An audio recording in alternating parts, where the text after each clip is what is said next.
この度はお集まりいただきありがとうございます。私は2020年4月に陸上自衛隊に入隊し、教育訓練を終えて、2020年9月中旬に福島県郡山駐屯地の部隊に配属されました。Thank you for gathering for this press conference. I joined the Ground Self-Defense Force in April 2020. After the new recruitment training, I was attached to a unit in Koriyama Post in Fukushima Prefecture. そこでは日常的にセクハラを受けていました。例えば胸のサイズなどの性的な発言や、廊下にいる時に後ろから急に抱きつくなどの性的な身体接触がありました。And there, I was sexually harassed on a daily basis. For example, there were sexual comments about the size of my breasts, as well as sexual physical contact, such as sudden hugs from behind while in the hallway. 時には柔道の技をかけるように接触して、腰を振られる行為が日常的にありました。At times, the harasser would contact me as if to pull a judo move on me and shake his hips. そして6月にあった野営訓練では、天幕内で複数の男性隊員から T シャツ越しに胸を触られたり、頬にキスをされたり、下着越しに男性隊員の陰部を触らせられたりしました。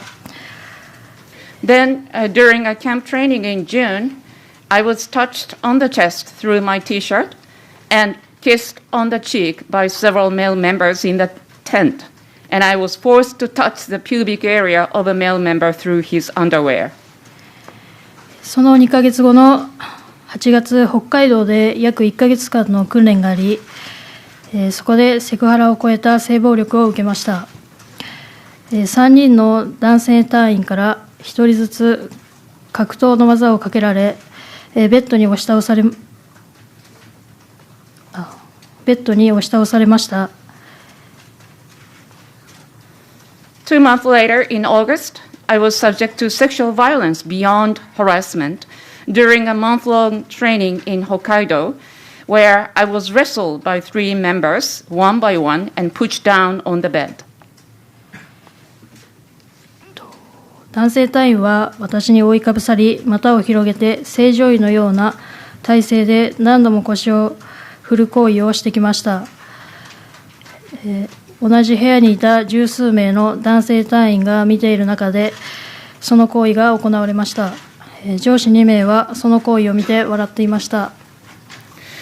They threw their bodies on me, spread my legs, and repeatedly shook their hips as if in a normal position.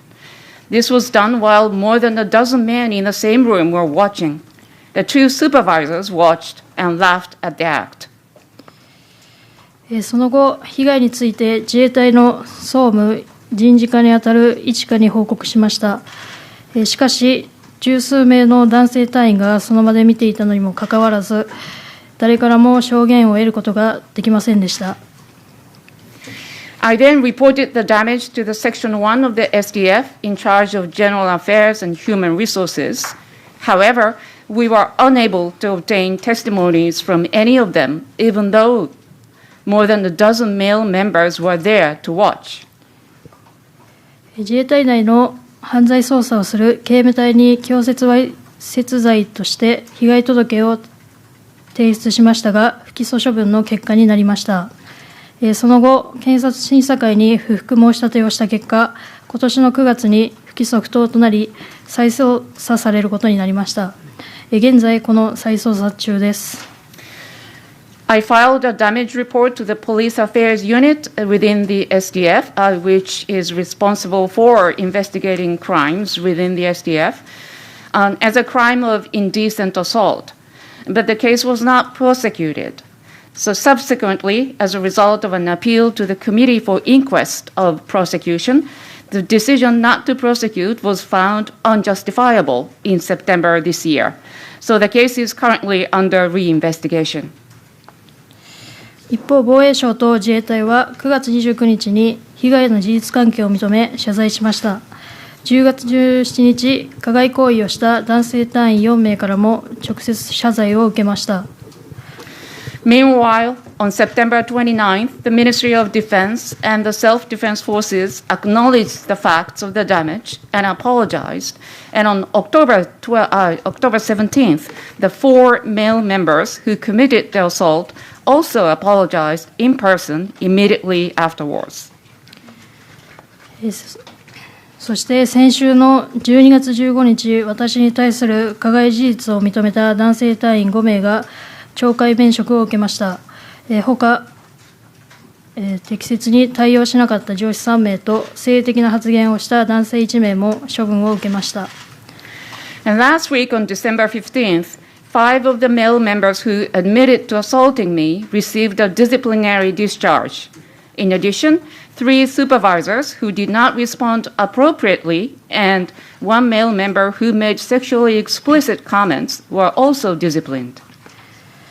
この結果に対する思いとしては、私が実名顔出しをしてメディアに告発して、世間が注目しなければ、組織は懲戒免職という重い処分を下す以前に事実が隠蔽されたまま、男性隊員たちは平然と別の女性隊員に対して同じ行為を繰り返していたと思います。実際に私の耳に入ってきている情報もあります。And my feelings about this outcome are that if I had not come forward to the media with my name and face, and if the public had not taken notice, the organization would not have taken serious disciplinary action against them, and the male members would have continued to repeat the same behavior toward other female members, with the facts covered up. In fact, I have information about such acts that has come to my attention. 私が所属していた部隊では、セクハラ行為がまるでコミュニケーションの一部のように感覚が麻痺していたので、今回の処分は真っ当だと思います。ただし、その場で目撃していた複数の男性隊員たちには処分は何もありません。そこは、甘い部分があるのではないかと思いました。In the unit to which I belong, sexual harassment was so prevalent as if it were part of communications, resulting in the loss of sensitivity to it, that I think the punishment is justified. However, there is no punishment for the several male members of the unit who were there to witness it. So I thought it was a little too lenient on them. 世間が注目したから重い処分を下したと思われないように、これからはハラスメントに対する処分を厳格化することでハラスメントを根絶してほしいです。I hope that the SDF will eradicate harassment by tightening the punishments for the perpetrators so that the public will not think they disciplined those members just because of the public attention. 近況についてお伝えします。現在、検察庁が再捜査をしている段階ですが、加害者3名に弁護士がつき、示談交渉を提示されています。And let me share with you what happened afterwards. Right now, the public prosecutor's office is investigating the case, and the 3 perpetrators, through their lawyers, have contacted me for settlement negotiations. その際に相手側から個人責任を問われるか疑問があるがとして、謝罪の意思を表すために1人約30万円の示談金を提示されました。And they offered me to pay 300,000 yen per person, while also stating that they have doubts whether they will be personally liable for it. 30万円は力並みの金額だと聞いています。それよりも、個人責任を問われるか疑問があるという言葉を見て、非常に残念に思いました。I heard that the 300,000 yen is comparable to the damage for molestation, but more than that, I was so depressed to hear that they have doubts about their personal liability. この直前までは、被害届を取り下げるか、速やかに示談に応じるつもりでしたが、速やかに示談に応じるつもりでいました。しかし、この一言で、事の重大さを軽く受け止めているのではないかと、呆れ、驚きました。And just before this offer of the settlement, I had intended to withdraw my report or take the settlement offer as soon as possible. But when I heard that statement, I realized that how lightly they took the seriousness of this matter, and I was appalled and shocked. 加害行為をどう受け止め、どのように責任を取るのか、代理人を通して改めて質問している段階にあり、その回答を待っています。その回答の結果によって、国を含めて、民事訴訟をするか検討したいと思っています。And I have asked questions to the perpetrators through their lawyers on what they think of the perpetrations that they are responsible for. And we are right now waiting for their answers. And depending on their response, I may think of filing a civil lawsuit against them, and also including the state. 私は2011年3月11日に発生した東日本大震災の被災者です。津波で何もかも流されて、大切なものをたくさん失いました。避難所で悲しみに暮れているとき、自衛隊の方々が被災地支援に来てくれました。I'm one of the victims of the 2011, March 11 Great East Japan earthquake and tsunami. And everything was washed away by the tsunami, and I lost so many precious things. And but when I was in the evacuation shelter, there were SDF members who came to support us while we were staying there in great grief. その時、自衛官の方々はまだ小学生だった私に優しく声をかけて励ましてくださり、被災者たちのために必死に働いてくださいました。その姿は、今でもはっきりと覚えています。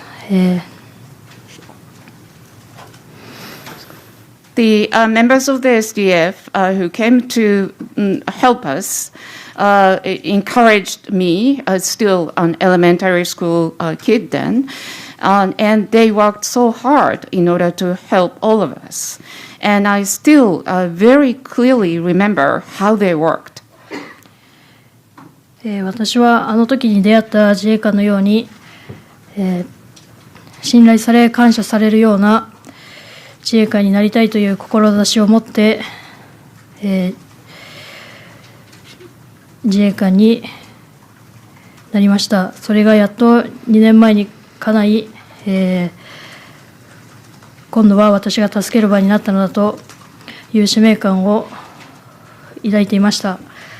そんな中、このような被害に遭い、一生の傷を負いました。自衛隊には今でも感謝していますが、この被害についてはしっかりと責任を取っていただきたいと思います。And at that time, I decided that I also want to become a self-defense force member, officer who will be trusted by the public and who will be appreciated by the public. And that's why I decided to become the member of the self-defense forces. And 2 years ago, that dream of mine finally came true.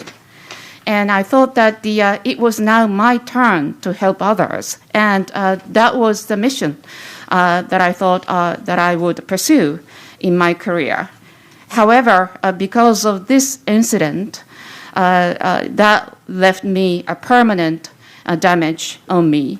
I'm still grateful to the self-defense forces, but I do hope that they will take the full responsibility for what has happened to me.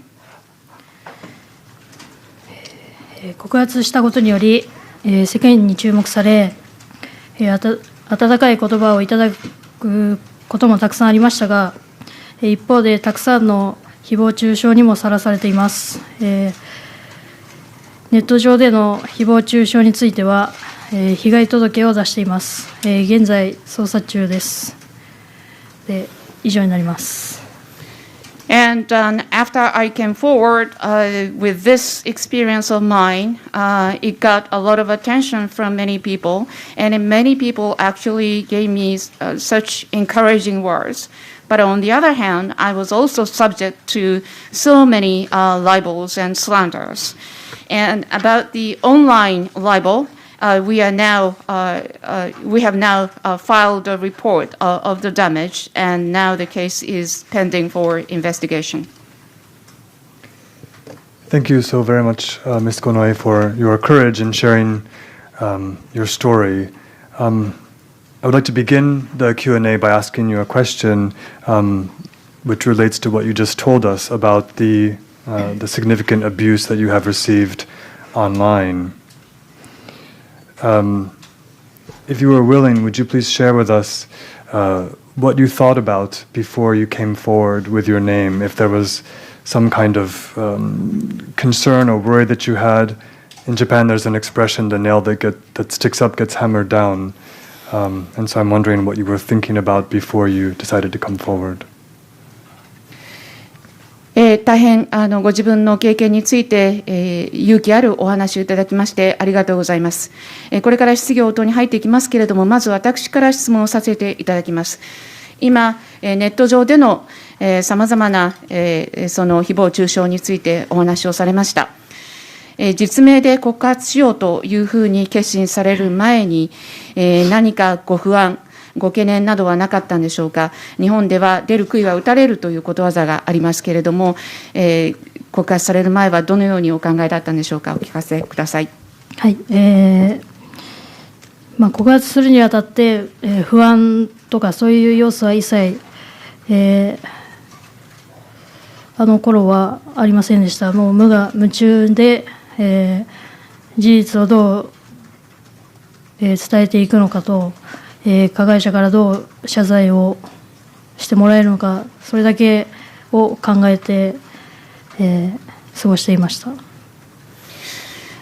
Before I came forward publicly, I actually did not have any such anxiety or apprehension at all, at least at that time. And I was so overwhelmed about how then I'm going to tell my story so that it will be understood by the people, and how I would get apologies from the perpetrators. That was all what I was thinking at that time.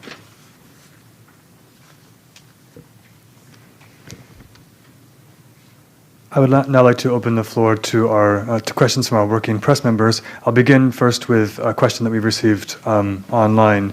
This is from Sakura Murakami from Reuters.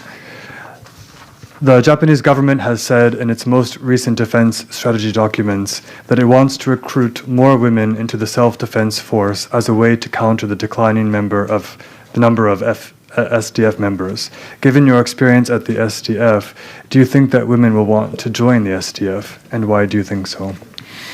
まず質疑応答に入る前に事前にいただいている質問から、取り上げたいと思います。まず、ロイターの村上さくら様からのご質問なんですが、日本政府は最近発表された、防衛戦略の文書の中で、現在自衛隊員の数が全体的に減少していることに対する対応策として女性隊員をもっと増やしたいというふうに述べていますが、五ノ井さんご自身の自衛隊での経験をもとにして女性たちが自衛隊に参加したい、加わりたいというふうに考えると思われますか。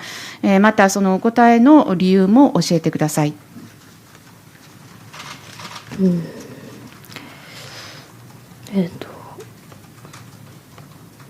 女性、隊員も男性隊員も一緒ですが、男女が働きやすい環境に、なるまでにはもう少し時間がかかるのではないかと思ってます。なので女性隊員を募集する前にしっかり内部をもっと働きやすい環境、ハラスメントを根絶させるような働きをしてほしいと思ってます。Whether it is female or male members of the SDF, I do hope that the working environment for them will be much better, but I think that it will take some time before that will be realized. So before thinking about recruiting more women into the self-defense forces, I do hope that they will take measures, full measures, so that they can eradicate harassment. We'll open the floor to questions from working press members. Please state your name and affiliation. Please. アークタイムズの尾形と言います。今日はどうもありがとうございます。小根さんに伺いたいんですけれども、先ほどのコメントで、まず3人の隊員から謝罪を受けて、それで防衛省もですね、ああいう調査結果を出してですね、それで民事の方に行って、3人と対峙したときに、彼らが自分たちがそのライアブルかどうかわからない、これによって法的責任を負っているかわからないということを言い出してですね、それで考えが変わったとおっしゃってたと思うんですけれども、これはその隊員とかですね、防衛省自体の今回の対応が、これによって非常に表面的であって、本気でやってないということを感じ取ったということなのかというのが一つと、それがゆえに、先ほど民事訴訟ということをおっしゃってましたけれども、これは国家賠償を求める訴訟なのかということを伺いたいんですけれども、だからこそ、そういう怒りがあるからこそ、政府に対してもですね、もう一回、訴訟を提起するということを考えていらっしゃるのか、その2つお聞きしたいと思います。Ogata from Arc Times. So the three perpetrators apologized to you in person, and the Ministry of Defense has published that report. But when it comes to the civil case, the three perpetrators said that they have doubts about their personal liability, legal liability for the case. And you said that that changed your mind. So, do you think that what the perpetrators have done and the Ministry of Defense have done so far have been very superficial, and that they have not really taken this matter very seriously?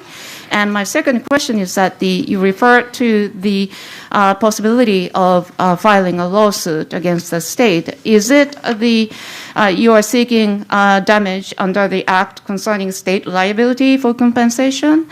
And is it because you think that what the government has been doing so far has been insufficient, and that is why you are taking this matter to the civil court? 質問、ちょっと。Can you do one at a time? Can you do... はい。Yes. 最初の質問が補足していただいて、ちょっと短くもう一回。最初の質問は3人の隊員とそれから防衛省のこれまでの対応が表面的であって本気に受け止めていないというふうに思われますか。最初の質問は、表面的か表面、どうですかね。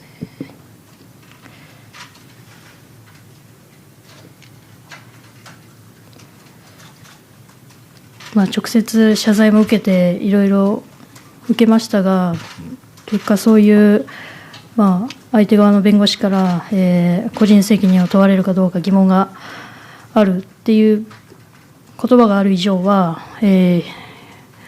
表面だけなのかなっていう捉えはしました。はい。As for the first question, although the three perpetrators actually apologized to me in person, but since their lawyers have now said that they have doubts about their personal liability, then I would have to think that their action has been superficial.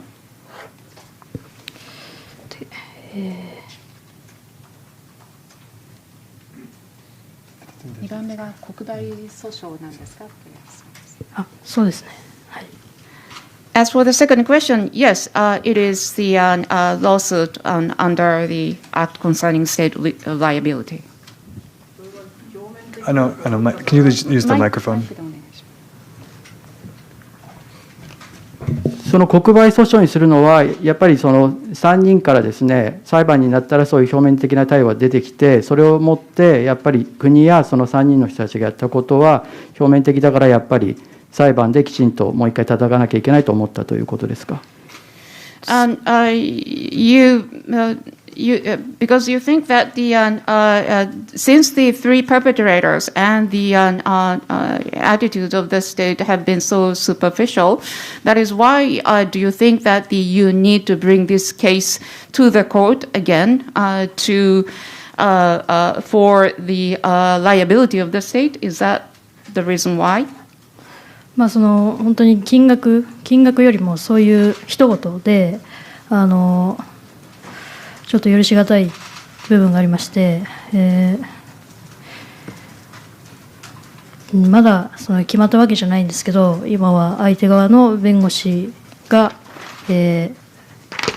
どう回答してくるかっていう、それによって、訴訟するかしないか、今後決まっていくと思います。It's not about money. But what they have said is so unacceptable to me. Of course, I have not decided yet whether I'm going to file a lawsuit. However, depending on the answer from their lawyers, I may. More questions from the floor? Jimbo-san?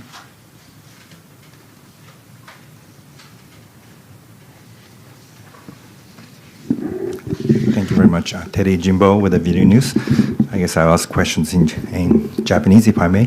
じゃあ日本語で質問させていただきます。ビデオニュースの神保と言います。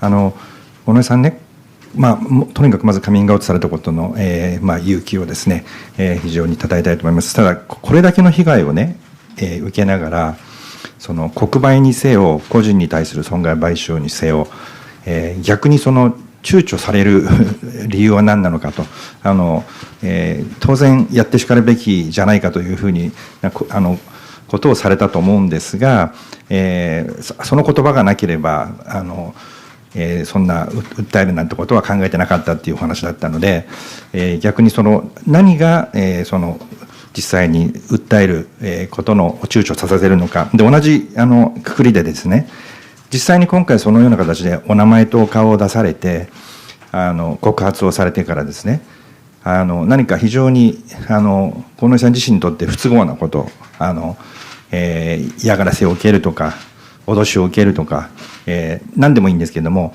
つまりその訴えたりすることによってどのようなまたそのような厳しい状況が続くかもしれないということが、その訴えを躊躇される理由の中にあるのかどうかも含めてですね、まずなぜ訴えを躊躇されるのか、それからカミングアウトされてから、ご自分が経験しなきゃならなかったことの中にどんなことがあったのか、2つをお願いいたします。Jimbo from Video News. First of all, I'd like to commend your courage to coming out on this, and you have suffered so much, and based on that, what is it that you did not first think about bringing this case to the court against the state, or seeking the damages for your personal injuries, and what would be the reasons for you to not really thinking about taking this case to the court? And the second reason is that after you came forward with your real name and face, what was your experience? Have you received the threats and have you been abused in various forms?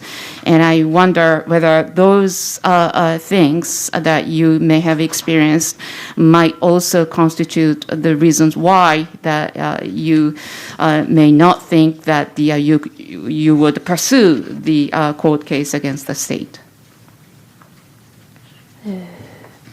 その訴えについて躊躇するっていうことに関しては、最初加害者の方から直接謝罪を受けて、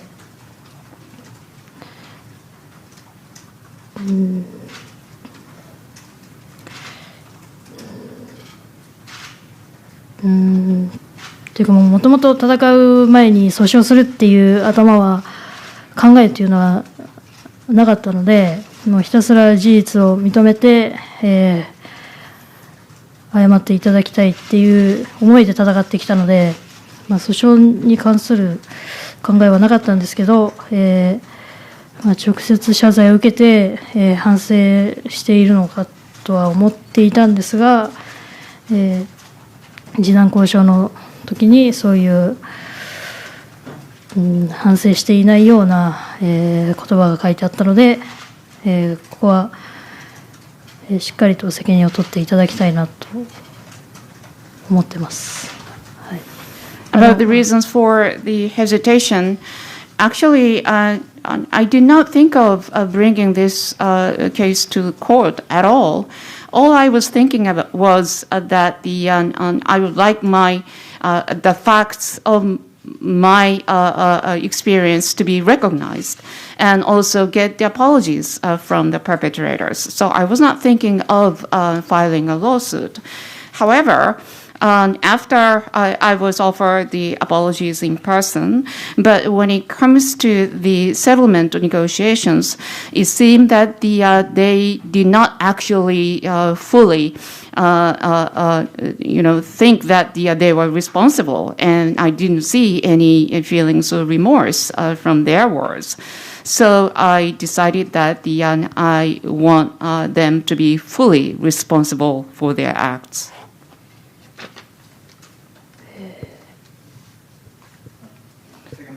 Yeah. もう一点だけ実際にカミングアウトしてからですね、どのようななんか嫌な思いをされることとか、があれば教えてください。And after you came out, what was your experience? Where have you been harassed and intimidated? 告発してすごい応援してくださる言葉っていうのはたくさんあってよかったんですけど、それ以上にそういう誹謗中傷が、予想していた以上に結構あるので、そこら辺の、心の保ち方っていうのが結構大変かなって思ってます。そうですね。Yes, after I came forward, there were a lot of encouraging words that I received from so many people. But more than that, I received so many libels and slanders, which was more than I had expected.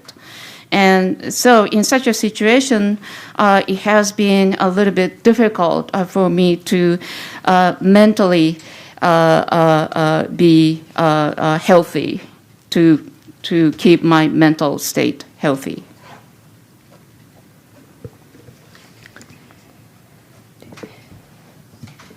その訴訟については、まだ、決めたわけではないので、検討段階っていうことだけなので、はい。And as for the lawsuit, I have not made any decision yet. We have another question online, which I think can be a follow-up question to what you've just been asked. This question is from Yuko Kunieda, a free writer. The question is, was the mental therapist in your office at the Jieitai useful or not? And how do you think about the situation of mental health care as a working in working in the self-defense forces? はい、関連した質問が、入っております、フリーランスの国枝優子さんからの質問ですが、自衛隊内のその心理カウンセリングなどは利用されましたか、それは、有用だったでしょうか、また、自衛隊内でのそのメンタルヘルスケアについて、どのようにお考えでしょうか。メンタルヘルスは自衛隊内で、休職期間中何度か、通わせてもらったんですけど、話したら、相手に話したら楽になるとは思うんですけど、私はちょっと、同じ被害を話す時間が一緒だったら、こういう、メディアの方に話した方が記事にもなって、世間の方に、伝わるかなっていう考えだったので、同じ時間を過ごす時間を考えたら、どっちが、なんていうんですか、事実を認められる方向に持っていけるのかっていうことを考えた結果、あんまり私には、意味がなかったというか、なんていうんですか、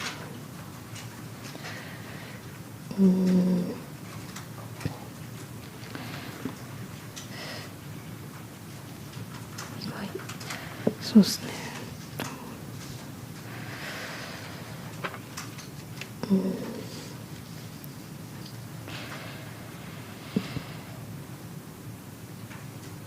あんまり、記憶に残ってないので、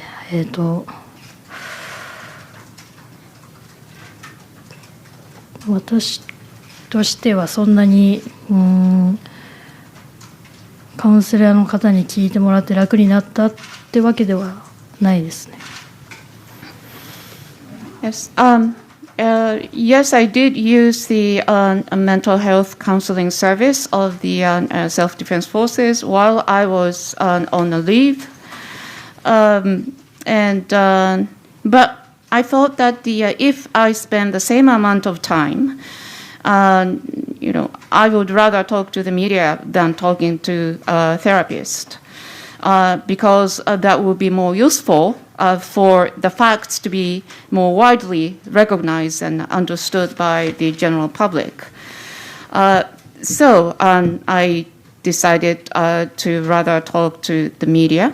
And so for me personally, the mental health service in the SDF I found it not really meaningful to me.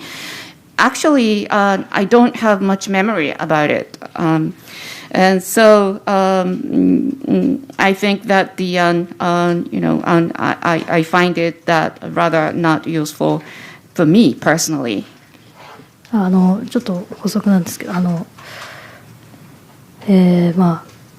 そのメンタルケアの人を話してもよかったんですけど、私の中でちょっと話したところで、加害者の男性隊員とか、私が所属していた部隊の人の証言が出るか出ないかといったら出ないと思ってたので、なんか私の中では時間の無駄かなと思ったので、あんまり、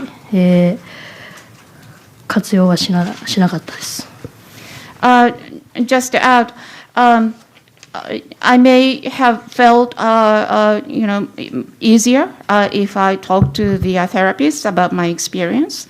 However, if I talk to the therapist, that would mean that the perpetrators or the other members of the unit would come forward with the testimonies.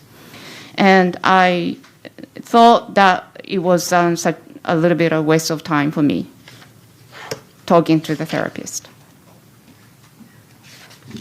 すいません、東京新聞の望月と申します。4点ほど聞かせていただきます。短く。五ノ井さんがこのように訴えられてですね、やはり同じような被害に遭った、もしくはもっとひどかったとかですね、いろんな元の自衛官とか現役の方たちが匿名も含めてツイッターなんかで声が出てました。現状ですね、そういった方たちもみんなでまさに自衛隊側を訴えるというような動き、集団提訴みたいな動きはまず全然ないのかってことと、それから一個ずつしよう。一個ずつ、はい。The Mochizuki from Tokyo Shimbun. The first question is about there have been so many reports and the stories shared on the Twitter and others from the former SDF female members or the active members of the SDF about their experience similar to Gonoi-san's or maybe worse than that. So I wonder if there has been any move toward all of them, filing a lawsuit collectively? 集団で訴訟っていうことはないですね。No, there has not been such a move yet. それから、もし、提訴するしないにかかわらず、伊藤詩織さんのケースをずっと見てると、やはり声を上げた女性に対するバッシングは、どういう場合でも非常にひどいものがあるというのは聞いてるんですが、それに対応するための、詩織さんの場合はブラックボックスという支援団体立ち上げられました。提訴するかしないか含めて、費用がいろんな意味でかかってくると思います。もしこういった支援団体が今できてて、寄付含めたこういった窓口があるというのがあれば、ちょっと、ご紹介いただきたいんですけれど。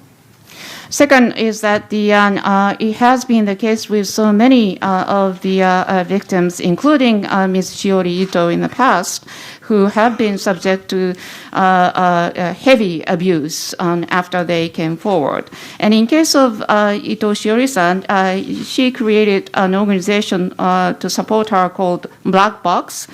And in your case, whether you are going to bring the law case or not, I'm sure you will have to spend a lot of money on various things. So is there any organization that has been established to help you?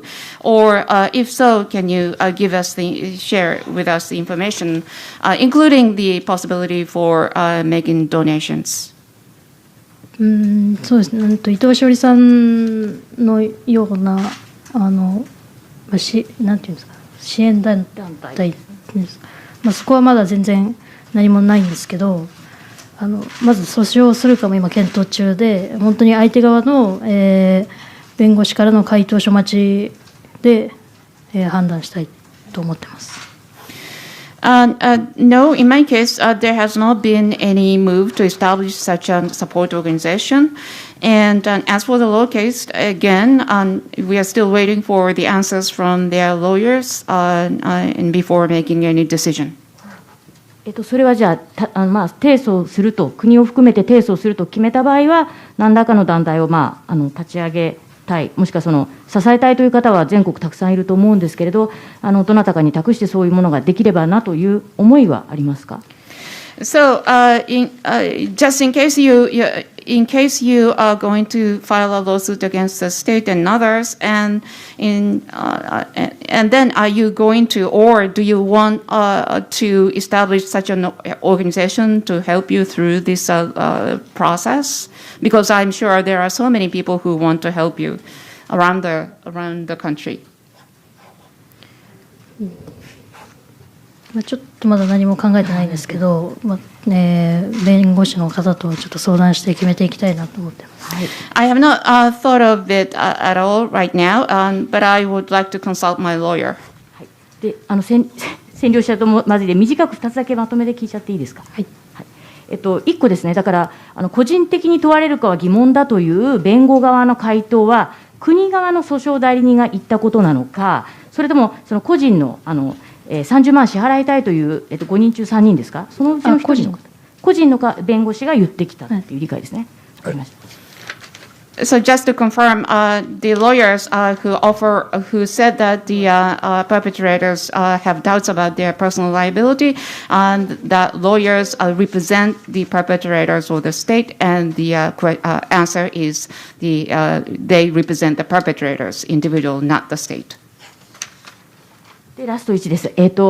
国側がこれだけ五ノ井さんの訴えと、そして多くのメディアに報じられて、組織的なこういうことが横行されているってことを重く見て任の懲戒免職したと思うんですが、五ノ井さんが言ったようにメディアが取り上げなければここまで世界も含めて騒ぎにならなかっただろうと。で今改善のための組織改革やると言ってますが、国を提訴しなかった場合はやはり五ノ井さんのように本当に被害に遭ってもっとこう変えていかなきゃいけないっていう、そういう体験をされた方たちが実際こういう改革に少しでも、アドバイザーという形なのか分かりませんけれど、直接的に関わっていった方が、やはりより、望ましい改革になるのかなと思うんですが、そういう、直接的に今後、その自衛隊のセクハラ・パワハラ改革に関わっていきたいとか、関わっていくつもりもあるというようなことはご意思ございますか。And lastly, I think the state realized how serious the situation is in the self-defense forces, that this kind of act is rampant in the organization, and that is why I think they have decided on this disciplinary action against the 5 perpetrators. But if you had not really come forward with your name and the media did not report widely, that would not have been realized either. But the government is saying that they are going to drastically reform the organization. But in the future, do you have any wish to be involved in the reform process of the SDF so that the such acts of harassment and the sexual violence will not occur in the future, as a way of like in the capacity of an advisor or so forth? 特別防衛監察も、結果も発表されましたし、有識者会議っていうのも、行われたからちょっとまだ分かんないんですけど、その時になんていうんですかね、そういう被害を話す、そういう協力なんかありますよね。そういうので、何か今後の対策として協力できることであれば、していきたいなと思っています。Yes, the special defense inspection report has been published, and the expert meeting is going to be organized. And if the testimony of my experience is useful in such a process, then I would be willing to offer my help. I'll take one more question from the working press table, and then, please.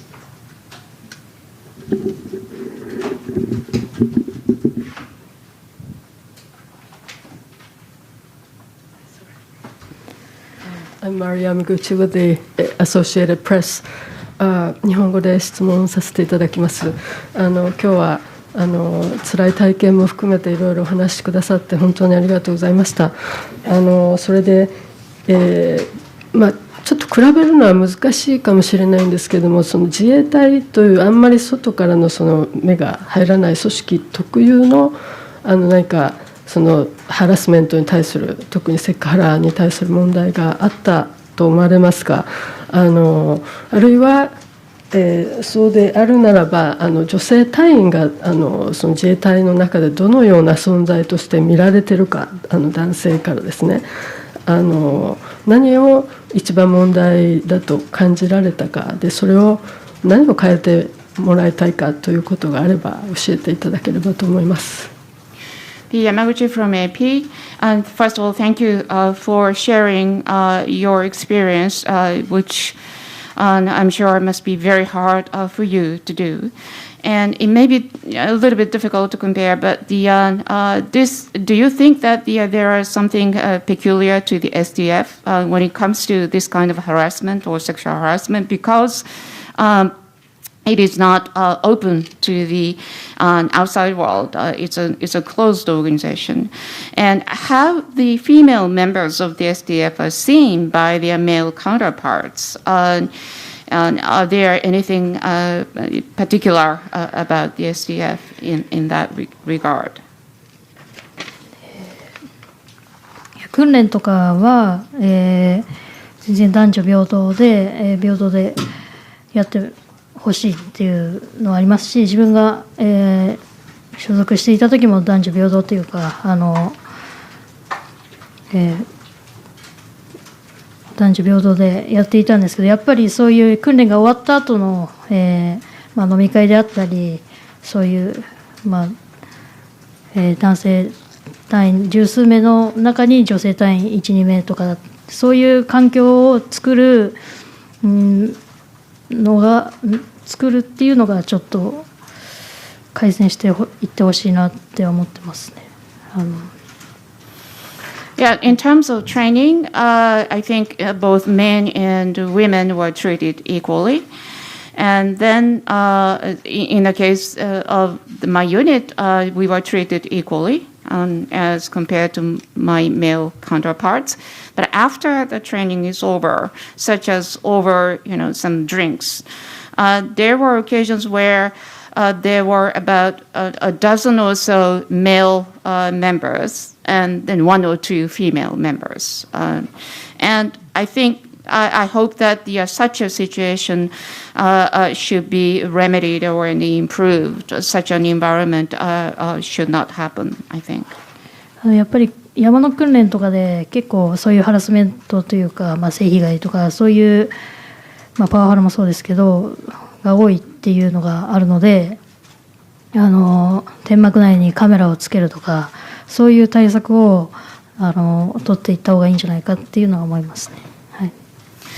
And I understand there are more cases of harassment, including sexual and also the power abuses, when it comes to the trainings in the mountainous areas. So, for example, installing camera in the tent would be one idea that they can pursue, I think.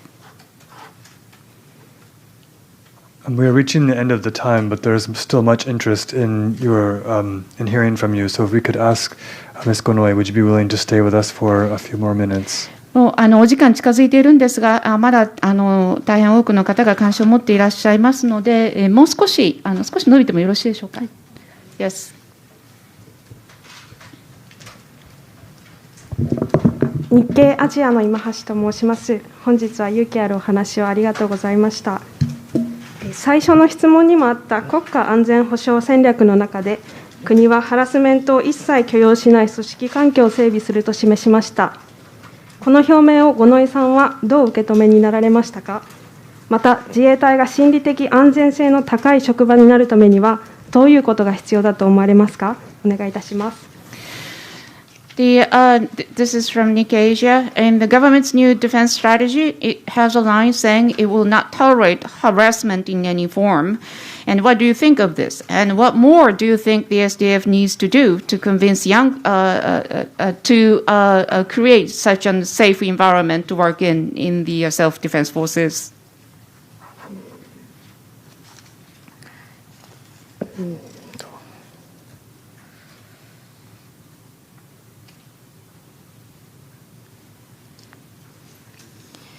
そうですね。今回のように告発っていうことがないようにちょっと答えになってるか分かんないんですけど、本当に一人一人の隊員をしっかり守ってほしいなって思いますね。はい。すいません。I hope that I hope to see no more cases like mine where the members have to come forward and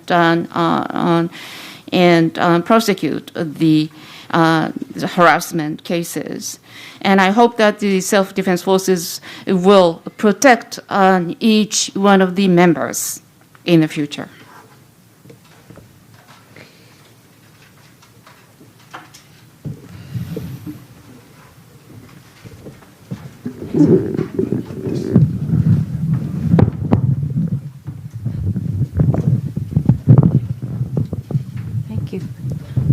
Thank you. My name is Sarah Yamasaki. I'm an editor of AccessibleWorld.net, an internet news for disabled people. Have you seen the movie, a Hollywood movie, it's called G.I. Joe? May I speak in the Japanese? Yes, may I? ハリウッド映画でG.I. Joe という映画をご覧になったことありますか？ないですね。負けない女の物語なんで、ぜひよろしかったら後でご覧になってみてください。はい、私の質問は一つ。実はジャーナリズムにも昔からパワハラ、セクハラ、たくさんあるんです。で、やはり男性社会、日本はどこも男性社会ですから、政治の社会もそうですけれども、表に出られないいろいろな組織の内部からの圧力、上司からの圧力、上司からのもみ消しというのを、ジャーナリストも女性記者もずっと味わってきて、表に出せてもらえることがないので、メディアそのものもたくさん問題があります。そんな中でですね、あなたが勇気を振るってこうして出てきてくださったことで、あらゆる職場、例えば男性社会であってもたくさんの LGBT いろいろな方たちの多様性を認めないところが日本は遅れている部分もあると思うんですね。で、戦時中も軍隊というのは内部のいじめ、外からの敵だけではなくて内部のいじめがものすごくひどかった。それが今も日本ではあらゆる分野で残っていると思いますが、そういうものに対してどうやったら日本社会が克服できるのか、どうやったら表に出られない口封じされた女性があなたのように勇気を持ってこうして具体的に声を上げられて社会を変えられるのか、個人的な意見、今のところその思っていらっしゃることをね、お聞かせください。Thank you so much. Actually, the power abuse or the sexual harassment has been rampant in the journalism in Japan too. Many women have been silenced due to the pressure from within the organization or pressure coming from your supervisors. And so the same issue exists in the journalism, in the media organizations. And you have come forward with such courage. And in order to create a society where the women will not be, or the victims will not be silenced, and can come forward with the courage like you have displayed, and so that they can voice up. And what do you think would be needed in order to overcome such a situation?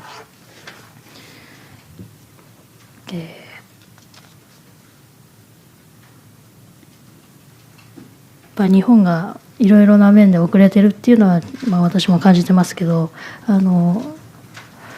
声を上げるっていうのが全てがいいわけではないっていうのも分かってほしいんですけど、声を上げなくてもいい、環境になってほしいなっていうのが一番に思ってますね。声を上げなくてもしっかり自衛隊内もそうですけど、一般社会においても、今いろんな告発されている方、すごい勇気を持って声を出しているっていうのはそういう感じてはいるんですけど、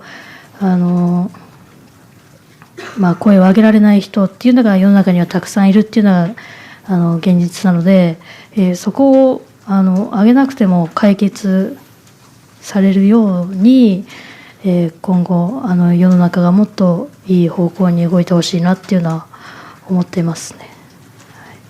I agree that Japan has been lagging behind in various aspects in society, but I think that raising voicing up does not bring you good things alone. And so I think it's important that we create an environment where people do not intentionally have to voice their complaints, whether within the SDF or in the general public.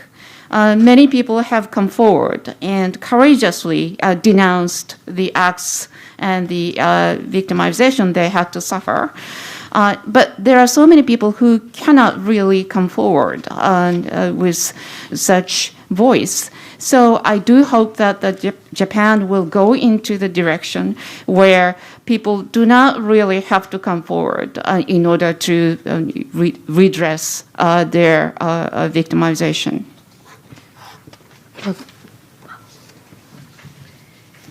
Please keep the question short and maybe limit to one. TBS テレビニュース23の中島と申します。今回の防衛省の処分で自衛隊は変わると思われますか。もう一点、五ノ井さんの今後の講演会などもされていましたけど、今後の活動についてはどのようにお考えでしょうか。Nakajima from TBS News 23. First question, do you think the SDF will change after these disciplinary actions? And the second question, you have been talking about your experiences in different occasions, but what is your plan for the future? 自衛隊が変わるか変わらないかについては、私個人としては、世の中の人が変わらないとか、表面化だけだって言いますけど、私は、変わると、信じてます。そう信じないと今回の告発した意味がないので、今回の告発した理由の一つとしても同じ、女性隊員の方が、新隊員もそうですけど、私のような被害に遭ってほしくないっていう思いで告発っていうのも選んだので、変わってもらわないと困りますね。で、今後に、ついてはAs for the first question, there are many people who would say that the SDF will not change even after this, and their actions are superficial. But I believe that the SDF can change. And if they do not change, there is no meaning in my act of denunciation. And one of the reasons for my denunciation is that I do not want any other female members within the SDF to experience what I had to experience. And that's why I chose to come forward. ただ本当に、全隊員がそういう人たちじゃないっていうのを本当に分かってほしいですし、中には本当に、一生懸命働いている方がたくさんいるので、そこら辺は本当にそうですね、一部の人間っていうことも分かってほしいなって思います。はい、で、今後については、この間その石川県の方で講演会をさせてもらって、一歩踏み出す勇気っていうテーマでさせてもらったんですけど、本当にその中でも来ていただいた人たちの中でもそういう同じ被害に遭っていたりとか、パワハラもそうですけど、そうですね、誰かのためになるのであればどんどん講演会というのもやっていきたいと思いますし、私は、もう幼い頃から柔道をずっとしてきて、今回もうここまでできたのも、昔から柔道をやっていたのが関係しているのかなって思っているので、私としては、私の軸としては柔道があるので、柔道を通して、同じ、被害に遭われた方とかと一緒に、柔道をして、心も体も強くなれるようにそういう活動をしていきたいなとは思ってますね。But just that, I want you to understand, it's not all members of the SDF who acted like the perpetrators. So many of them are good people, and they are working very hard. It's only a handful of people within the organization, I believe. And going forward, yes, I did one of the talks in Ishikawa-ken Prefecture the other day, titled "The Courage to Take a Step Forward." And there were participants in that lecture who had experienced a similar harassment, including the power abuses. And so I think that if my talk would be useful in some way to other people, then I would like to continue such activities. And since childhood, I have been doing judo.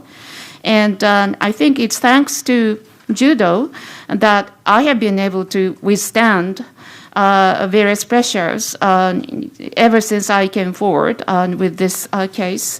And so the judo is the mainstay in my life. So I wish to contribute something to the world through judo. And I would like to work with people who have experienced the same kind of damage to make their minds and the bodies stronger through judo. And that's something that I would like to pursue in the future. How many more questions are there? Just a couple. Okay.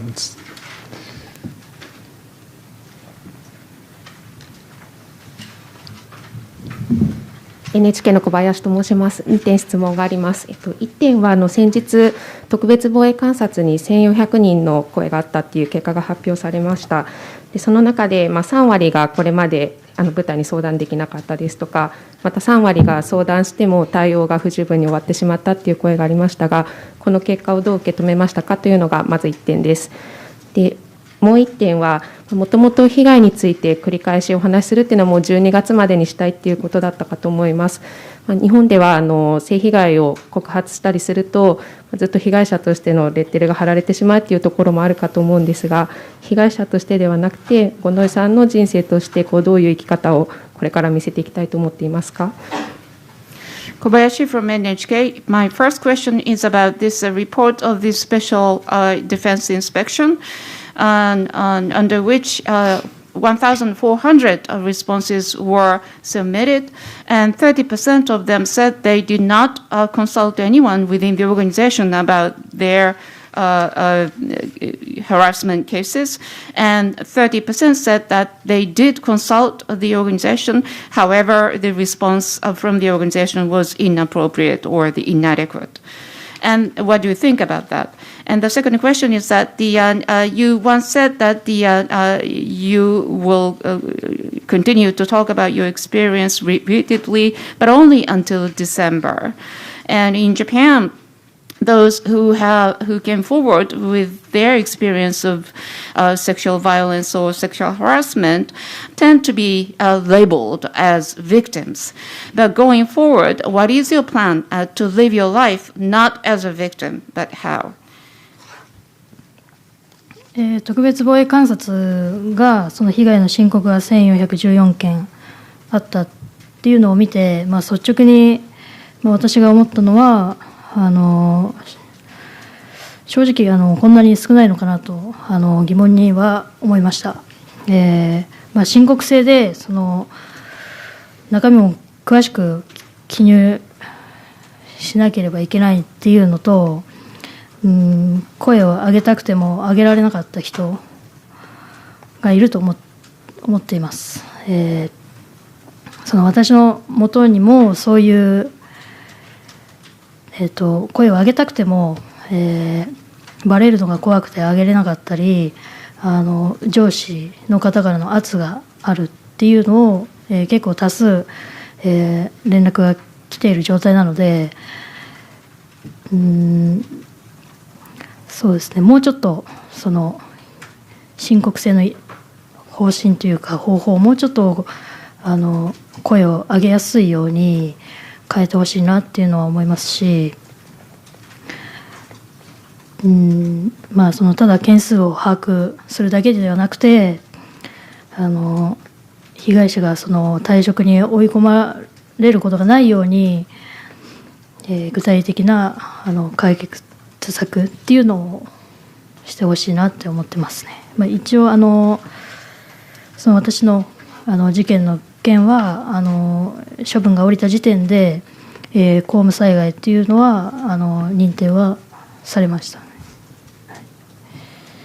で、はい。